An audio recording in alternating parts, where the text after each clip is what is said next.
December 1942, somewhere over the Solomon Islands. A 19-year-old waist gunner named Eddie Kowalski stands in the belly of a B-17, hands gripping a Browning M2 that's vibrating like a jackhammer. A Japanese Zero slides into view at his 10 o'clock, maybe 300 yards out, moving left to right across his field of vision like a dart. Eddie does exactly what every instinct in his body tells him to do. He puts the crosshairs directly on the enemy plane's fuselage and squeezes the trigger. 50 rounds scream out, tracer fire arcs through the air, and Eddie watches every single bullet pass harmlessly behind the Zero's tail. The Japanese pilot doesn't even take evasive action. He just keeps flying, completely untouched, while Eddie's ammunition counter spins down toward empty. This wasn't Eddie's failure. This same scene played out thousands of times across every theater of World War II during those early years. American gunners, well-trained, motivated, equipped with the finest machine guns ever manufactured, were missing. Not occasionally, constantly. The Army Air Forces conducted a study in early 1943 analyzing gun camera footage from bomber missions over Europe and the Pacific. The results were catastrophic. Trained aerial gunners were achieving hit rates below 4% against crossing targets. 4%. That meant for every 100 rounds fired at an enemy aircraft moving perpendicular to the gunner's position, 96 bullets were hitting nothing but air. The mathematics were brutal. A typical engagement might last 8 to 12 seconds before the enemy fighter broke off or moved out of range. The Browning M2 fired roughly 800 rounds per minute, about 13 rounds per second. In a 10-second engagement, a gunner could theoretically put 130 rounds into the air. With a 4% hit rate, that meant 5 bullets might actually strike the target. 5 hits weren't enough to down a Zero, let alone a rugged aircraft like the Focke-Wulf FW-190. German and Japanese fighters could absorb dozens of 50 caliber rounds and keep flying. The human cost was staggering. In 1943 alone, the 8th Air Force flying over Europe lost 188 bombers per month on average. Each B-17 carried 10 men. That's 1,880 aircrewmen killed, captured, or missing every 30 days. And a significant percentage of those losses came from bomber formations that couldn't effectively defend themselves against fighter attacks. The gunners were doing everything right according to their training, tracking the target, maintaining sight picture, controlling their bursts. The problem wasn't their courage or their commitment. The problem was physics, and physics didn't care about bravery. Every gunner instinctively aimed directly at what they could see. It made perfect sense. You point at the thing you want to hit, you pull the trigger, the thing gets hit. That logic works fine when you're shooting at a stationary target on a rifle range, or even when you're hunting a deer that's moving at 20 miles per hour. But enemy fighters weren't deer.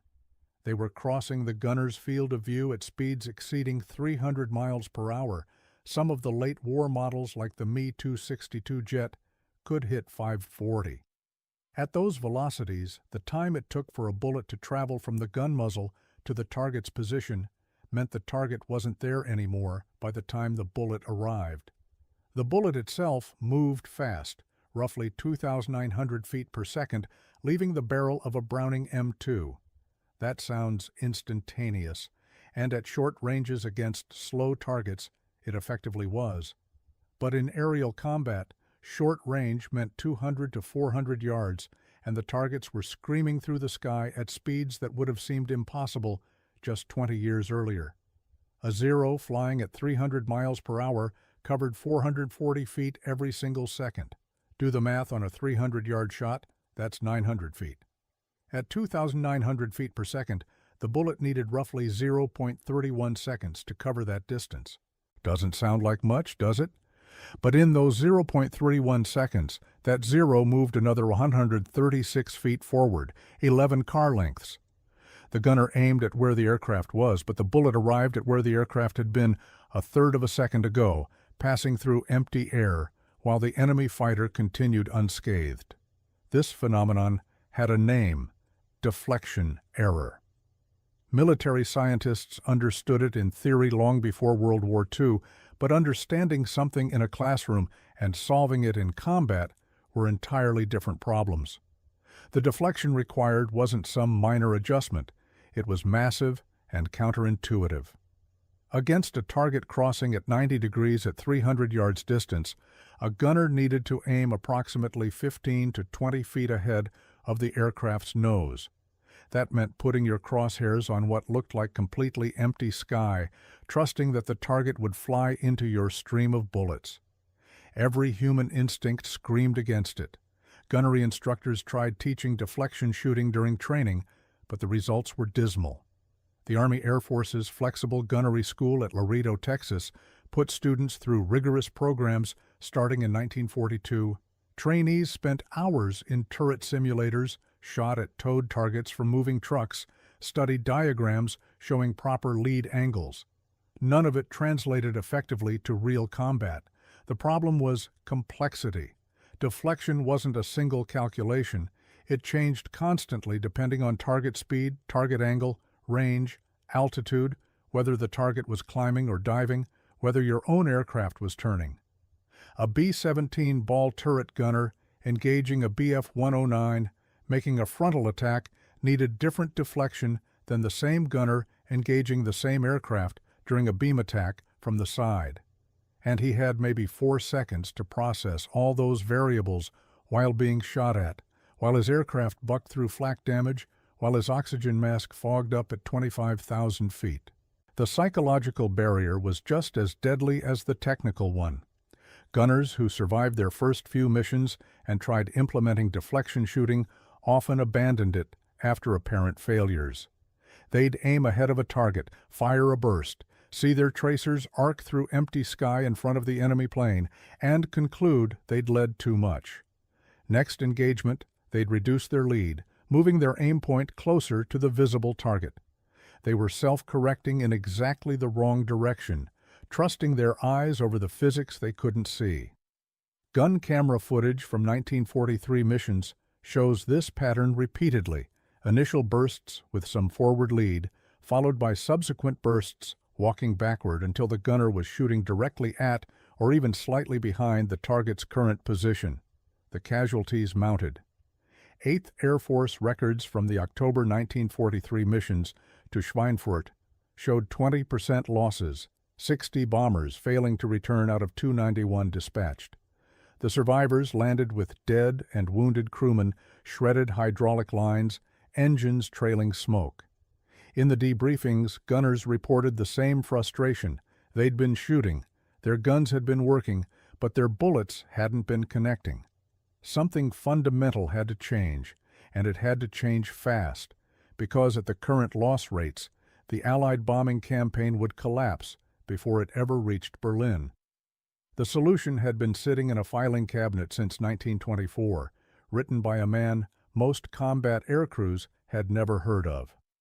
Lieutenant Colonel James Puckle, not the historical Puckle who invented the defense gun, but an American artillery officer with a gift for ballistics, had published a technical paper titled "The Problem of Lead in Aerial Gunnery" while serving as an instructor at the Army's Field Artillery School. Puckle wasn't some theoretical academic disconnected from reality. He'd served in France during World War I, witnessed the first clumsy attempts at air-to-air combat, and recognized that aviation speeds were about to create a targeting crisis that traditional marksmanship couldn't solve. His paper laid out the mathematics with brutal clarity. Puckle demonstrated that as aircraft speeds increased beyond 150 miles per hour, the deflection angles required would exceed human intuitive capability. He calculated that against a target moving at 250 miles per hour at a perpendicular angle, a gunner would need to aim approximately 4 to 5 aircraft lengths ahead of the visible target.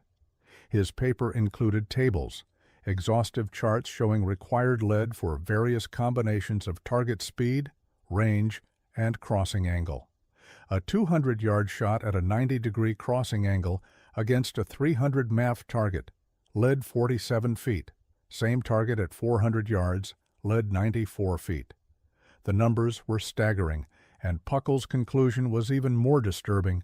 Without mechanical assistance, aerial gunners would be effectively useless within a decade. The Army filed his paper and forgot about it. Throughout the 1920s and 1930s, military aviation advanced rapidly, but gunnery training remained rooted in World War I methodology. Instructors taught marksmanship fundamentals, sight picture, trigger control, breath control, as if students were preparing for a rifle competition rather than a three-dimensional chase at 300 miles per hour. The few voices advocating for advanced deflection training were dismissed as alarmists. After all, the reasoning went, Americans had always been excellent marksmen. Daniel Boone, Sergeant York, the frontier tradition of sharpshooting, surely those skills would translate to aerial combat with proper practice. They didn't. When the United States entered World War II in December 1941, Army Air Force's gunnery training was catastrophically unprepared for the reality of modern air combat. The standard training program lasted 4 weeks. Students fired roughly 1,000 rounds total during their entire qualification course. Most of that ammunition went towards stationary targets and slowly towed sleeves that moved at maybe 150 miles per hour in predictable straight lines. Not a single training scenario replicated the chaos of a FW-190 diving through a bomber formation at 400 miles per hour while executing a barrel roll. Graduates received their wings, climbed into bombers, flew to England or the Pacific, and discovered their training was worthless the first time a zero flashed across their gun sight. By mid-1942, desperate commanders started digging through old technical libraries looking for anything that might help. A captain named Robert Williams, assigned to the 8th Air Force Gunnery Analysis Section, found Puckle's 1924 paper in the archives at Wright Field. Williams read it in one sitting, then immediately drafted a memo to his commanding officer with 2 words underlined 3 times. He knew. Puckle had predicted this exact disaster 18 years before the first B-17 ever flew a combat mission over Europe. His calculations were still accurate, his warnings had been correct, and hundreds of American aircrewmen had died because nobody had listened. The question wasn't whether Puckle had been right. The mathematics were indisputable. The question was whether anything could actually be done about it. Training gunners to consciously calculate deflection angles while being shot at seemed impossible. The human brain couldn't process trigonometry at combat speed, but if conscious calculation wouldn't work, maybe something else would. The British had already started finding answers, born from the same desperation during the summer of 1940. RAF Squadron 609, flying Spitfires out of Middle Wallop, faced a gunnery crisis that mirrored what American bombers would encounter 2 years later. Their pilots were brave, their aircraft were magnificent, but they were missing. Flight Lieutenant John Dundas reviewed gun camera footage from July engagements and discovered his squadron's hit rate against crossing Messerschmitt Bf-109s was hovering around 6%. 6 shots connecting out of every 100 fired. The Spitfire carried enough ammunition for roughly 16 seconds of sustained fire. Pilots were burning through their entire combat load and watching German fighters fly home untouched. Squadron leader Horace Darley, commanding 609 Squadron, made a radical decision. He grounded his entire unit for 3 days in early August 1940, right in the middle of the Battle of Britain when every fighter was desperately needed in the air, and conducted live fire experiments that violated every standard in the RAF training manual.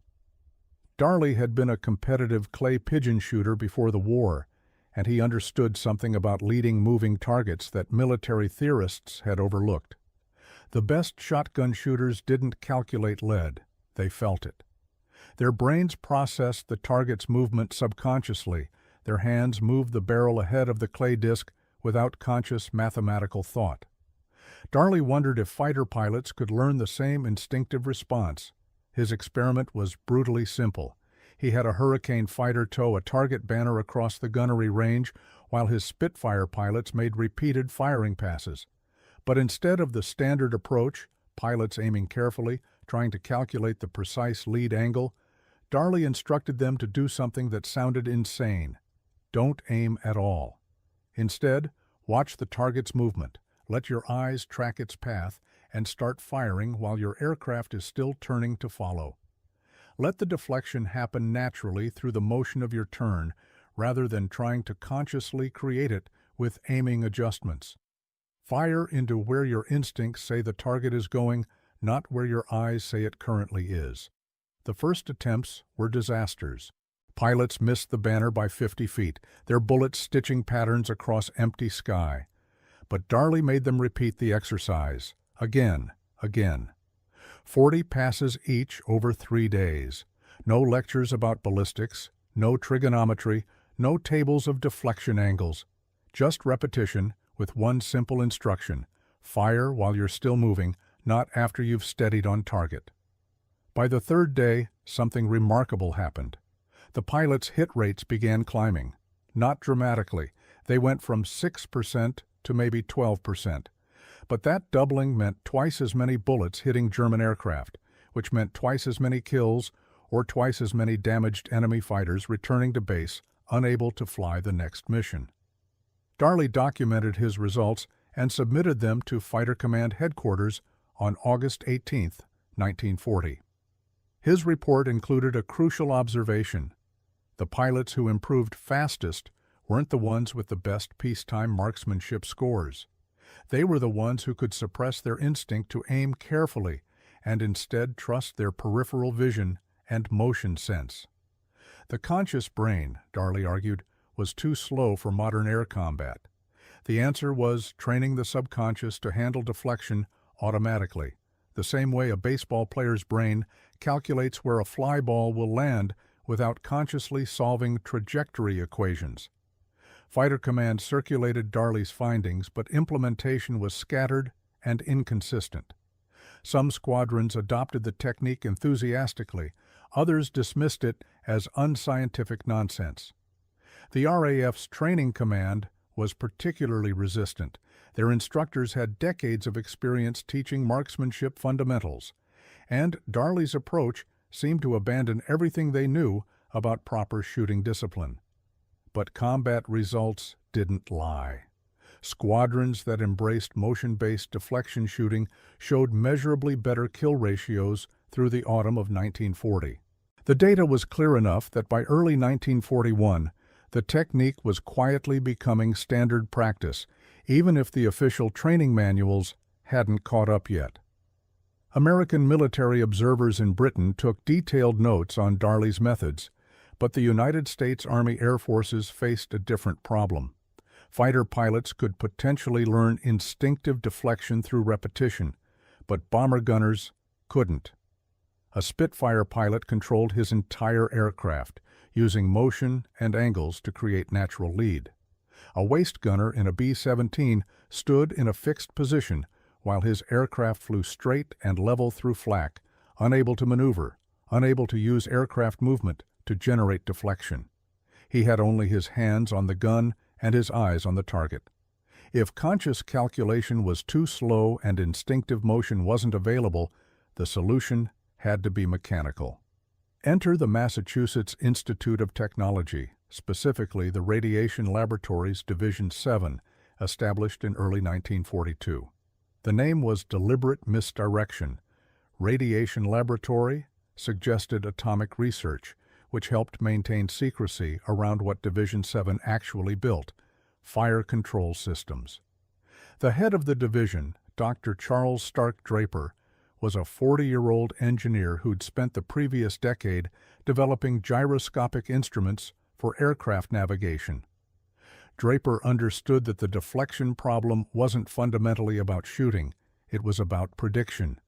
A gunsight needed to show the gunner not where the target currently was, but where the target would be when the bullets arrived. The Mark 14 computing gunsight emerged from Draper's laboratory in prototype form by July 1943. It looked like something from science fiction, a reflector sight connected to a gyroscope system that weighed 28 pounds and required electrical power from the aircraft's generator system. The gunner operated it through a mechanical ranging control. He turned a dial to match a set of reference marks to the target's wingspan, which gave the sight the range information it needed. Then he tracked the target for approximately 2 seconds while keeping it centered in a small tracking circle. During those 2 seconds, the gyroscope measured the target's angular velocity, how fast it was moving across the gunner's field of view. Here's where it got remarkable. The Mark 14's internal mechanism used a series of cams and gears, analog computers built from machined metal, to solve the deflection equation in real time. It took the range input from the gunner, the angular velocity from the gyroscope, and the known ballistic properties of the .50 caliber round, then calculated exactly how far ahead of the target the guns needed to point. It displayed the result as a lighted reticle that appeared to float in space ahead of the target. The gunner didn't aim at the aircraft anymore. He aimed at the glowing dot, and if he'd ranged correctly and tracked smoothly, the dot showed him exactly where to shoot. The Mark 14 solved mathematics that would take a human brain several minutes using pencil and paper, and it solved those equations 30 times per second, continuously updating as the target's angle and range changed. Testing at the Naval Air Station in Norfolk, Virginia, during August 1943 produced results that seemed almost impossible. Gunners who'd never achieved better than 5% hit rates against crossing targets immediately jumped to 18% with the Mark 14, and that was on their first day using the system. After a week of practice, rates climbed above 25%. That was a 5-fold improvement over manual aiming, which translated directly into 5-fold more enemy aircraft damaged or destroyed per engagement. But manufacturing and installing tens of thousands of Mark 14 sights across the bomber fleet would take time the Allies didn't have. Production didn't begin in meaningful numbers until early 1944, and installation priority went to new aircraft rolling off assembly lines rather than retrofitting existing bombers. That meant the majority of gunners flying missions through late 1943 and early 1944 were still using basic iron sights or crude reflector sights with no computing ability. They needed something they could implement immediately, without waiting for new technology, without requiring electrical modifications to their aircraft. They needed a technique that worked with the equipment they already had. The breakthrough came not from engineers or scientists, but from combat gunners themselves, specifically from the Pacific Theater, where engagement distances and visibility were often better than over cloud-covered Europe. Staff Sergeant William Bill Fleming, a waist gunner aboard the USS Lexington's Air Group Support Staff, by March 1944 had flown 31 combat missions and survived 4 aircraft losses. Fleming wasn't an officer, didn't have a college education, couldn't explain gyroscopic precession if his life depended on it. But he'd fired approximately 40,000 rounds in combat and had personally witnessed hits on 7 enemy aircraft. He'd also kept a notebook. Fleming's notebook contained something unusual: sketches of enemy aircraft with hand-drawn lines extending forward from their noses, showing where he'd actually aimed during successful engagements. He'd measured these lead distances by comparing them to the target aircraft's length, 2 plane lengths ahead, or 3 plane lengths ahead. On March 14, 1944, Fleming presented his notebook to Lieutenant Commander Edward Butch O'Hare during a routine debriefing session. O'Hare, already a Medal of Honor recipient and one of the Navy's top tacticians, immediately recognized what he was seeing: empirical deflection data gathered under actual combat conditions. O'Hare ordered Fleming to conduct training sessions with every gunner in the air group. Not classroom lectures, practical exercises using a simple technique that became known as the spot shooting method. Fleming would have gunners stand at their positions while another crew member walked along the flight deck holding a model aircraft on a pole. As the model flew past at various angles, Fleming coached gunners to extend their aim forward by specific increments: 1 aircraft length for slight crossing angles, 2 lengths for moderate angles, 3 or more for steep crossing shots. The key was giving gunners a visual reference they could remember and apply instantly. Count plane lengths forward from the nose, then fire. The Lexington's gunnery officer, skeptical but desperate for anything that might work, authorized controlled testing during the carrier's operations off Truck Lagoon in late March 1944. He pulled ammunition expenditure and hit confirmation data for the previous 8 weeks, then tracked the same metrics after Fleming's training program. The results were undeniable. Prior to the training, the Air Group's gunners averaged 4.2 hits per 100 rounds fired against crossing targets. By the end of April, just 6 weeks after implementing spot shooting, that rate had climbed to 9.1 hits per 100. The technique had more than doubled their effectiveness. Word spread through the Pacific Fleet with remarkable speed. By May 1944, variations of Fleming's spot shooting method were being taught aboard the carriers Essex, Enterprise, and Bunker Hill. Each carrier's gunnery officers added their own refinements, but the core principle remained. Give gunners a simple visual measurement system tied directly to the target's apparent size, eliminating the need for conscious calculation. A gunner didn't need to know he was compensating for 0.3 seconds of bullet flight time. He just needed to remember 3 plane lengths forward for a crossing shot. The technique worked because it matched how human visual processing actually functions. Our brains are exceptional at relative size comparison, but terrible at absolute distance estimation. Asking a gunner to lead by 50 feet meant nothing when he had no reference for what 50 feet looked like at 300 yards distance. But lead by 2 plane lengths gave him an immediate visual standard he could apply without thought. The zero he was tracking provided its own measuring stick. He just had to extend that measurement forward into empty space. The Army Air Forces adopted similar training protocols by mid-1944, though they called it radius of action shooting.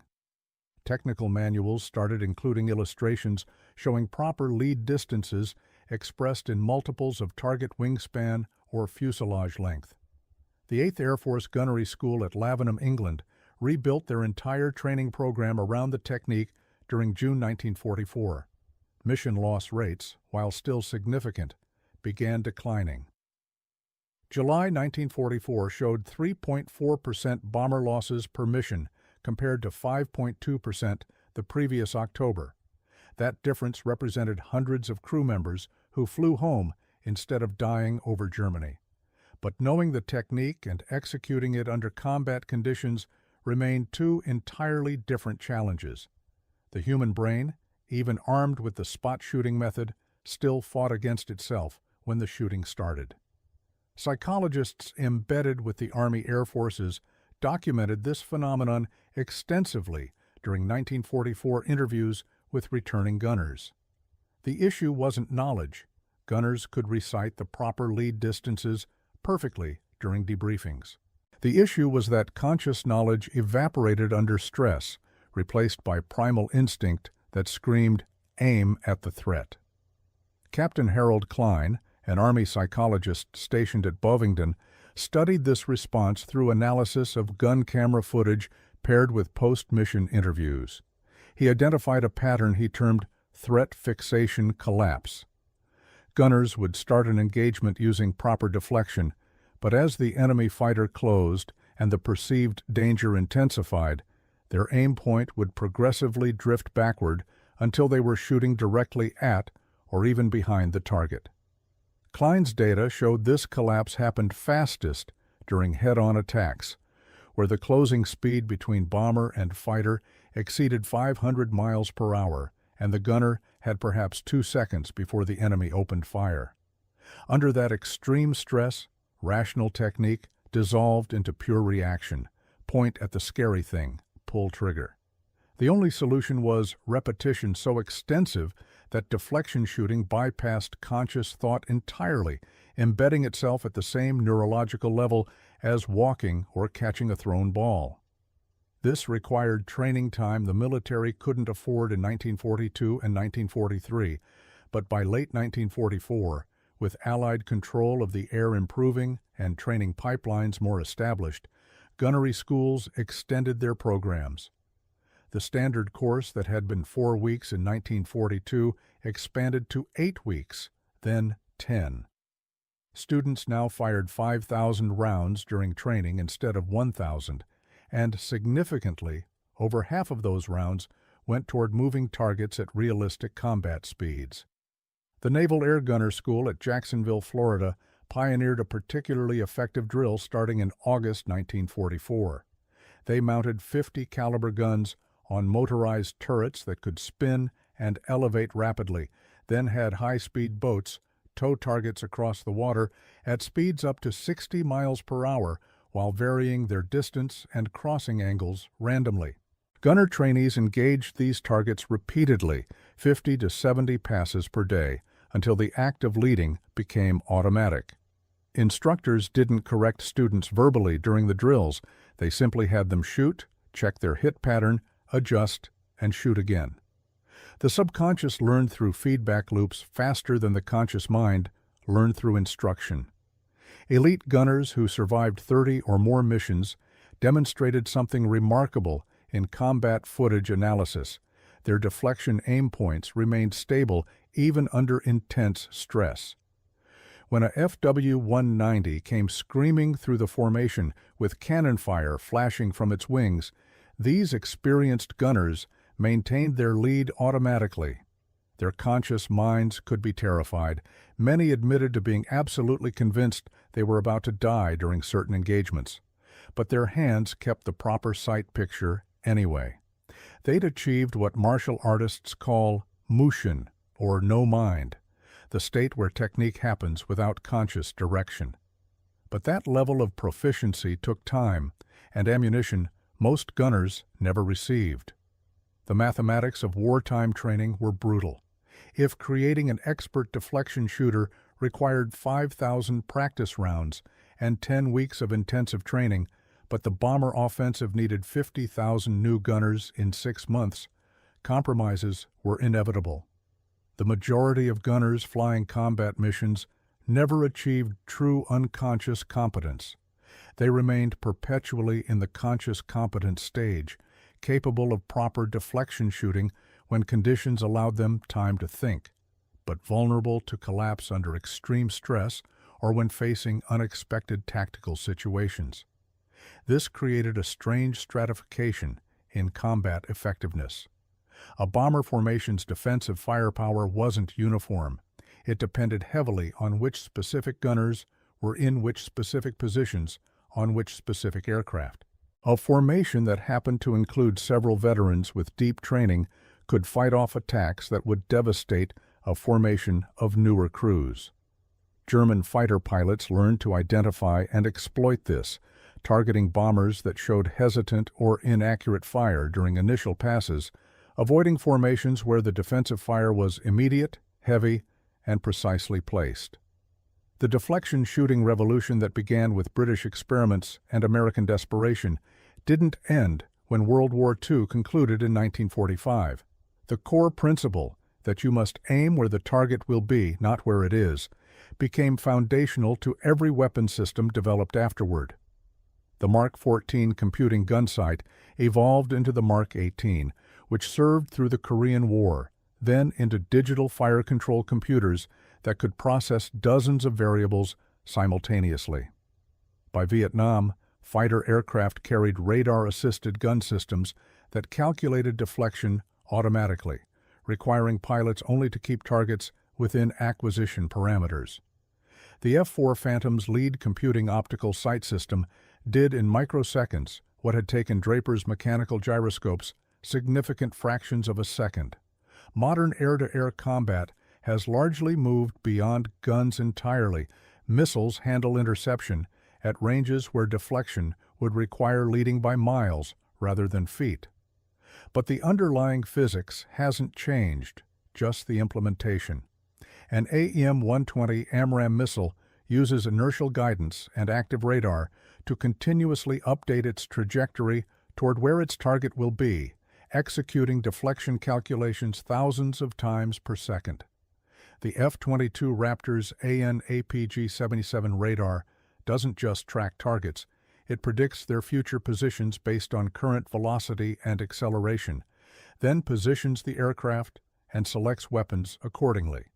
It's the same problem William Fleming solved with hand-drawn sketches in 1944, now handled by computers processing teraflops instead of gunners counting plane lengths. Interestingly, deflection shooting fundamentals remain part of modern fighter pilot training despite guns being tertiary weapons in contemporary air combat. The Navy Fighter Weapons School, Top Gun, still teaches basic fighter maneuvers that include guns-only engagements, not because pilots expect to dogfight with cannons, but because learning to visually predict where a maneuvering target will be develops spatial awareness that applies to every aspect of air combat. A pilot who's mastered deflection shooting intuitively understands closure rates, angle off, and lead pursuit curves, concepts that matter whether you're firing a cannon or positioning for a missile shot. The lessons extend beyond aviation into any domain involving fast-moving targets. Modern anti-aircraft systems, from the Phalanx CIWS defending naval vessels to the CRAM protecting ground bases, are essentially sophisticated implementations of what those 1943 bomber gunners struggled to do manually. The Phalanx fires 4,500 rounds per minute, 75 rounds per second, at incoming missiles and aircraft, its radar continuously calculating deflection and updating aim point. It makes the same corrections Eddie Kowalski needed over the Solomon Islands, just faster and without the human hesitation that cost so many lives. Even video games that simulate combat incorporate deflection mechanics, teaching players the same counterintuitive principle: aim where the target is going. Games like War Thunder and Digital Combat Simulator require players to lead moving targets manually, and new players experience the exact same frustration 1942 gunners felt, watching their tracers pass harmlessly behind enemy aircraft until they internalize that leading is necessary. The most skilled players develop the same unconscious competence that combat veterans achieved, their hands adjusting aim without conscious thought. The transformation from 4% hit rates in early 1943 to 20+% by late 1944 represents one of the most dramatic tactical improvements of World War II, achieved not through superior equipment or overwhelming numbers, but through understanding and working with human cognition rather than against it. Thousands of aircrewmen who would have died continued flying, enemy fighters that would have escaped went down in flames, and bombing campaigns that might have failed reached their targets, all because someone finally acknowledged that human instinct, however strong, could be wrong, and that survival meant training people to ignore what felt natural and trust what physics demanded. The gunners who learned to aim at empty sky, who forced themselves to fire at nothing visible and trust their bullets would meet metal, proved something essential about human adaptability under pressure. We're not prisoners of our instincts. With proper understanding, sufficient training, and enough desperation, we can rewire our responses to match reality rather than demanding reality match our intuitions. That lesson, born in blood over Europe and the Pacific, remains relevant anywhere humans confront problems where instinct and solution point in opposite directions.